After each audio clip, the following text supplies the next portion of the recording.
Okay, cam's in motion. Let's finish the assembly of this.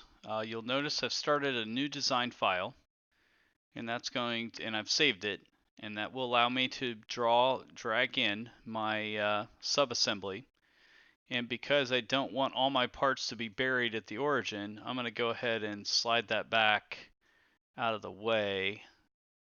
And again, probably a good idea to go ahead and change to inches here instead of being in metric, since these parts were built in inches. And then that DHS box that I have, I'll go ahead and ground that. That's the first component in my assembly. So we see that's grounded. Okay. Incidentally, we could have modeled the other cams directly on the crankshaft, and they would have already been assembled, or you could model them separately. That would be the difference between top-down modeling or bottom-up modeling.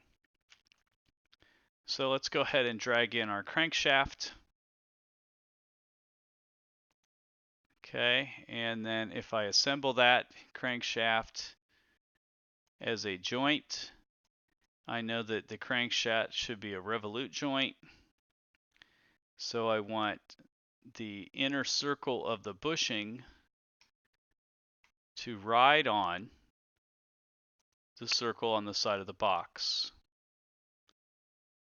Okay, of course I say okay. And even though I only had the bushing selected, the entire crankshaft snaps into place. All right, next, let's go ahead and bring in follower guide.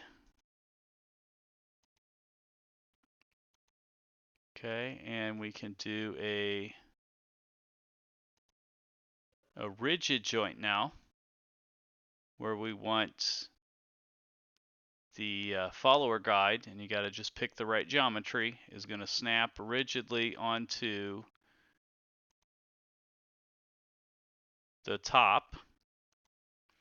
And incidentally, you could bring in additional ones to fill the other holes or whatever you need for your automata, but for now we'll just do that one. Okay, next step, let's bring in the follower. And I'm going to move it up just a little bit so I can see the bottom of it. And that way, when I also bring in the roller, I can see the inside of the roller as well as the inside of the follower.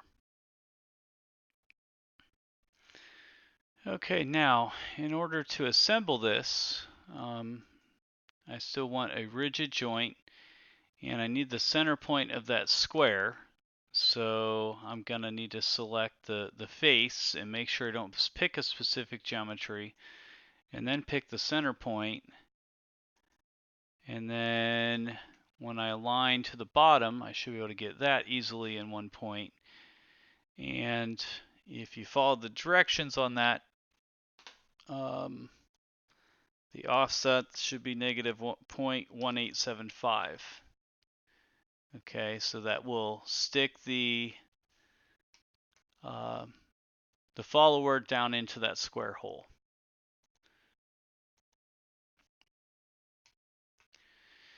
Okay, and that gets us to probably a good stopping point for part one of this assembly.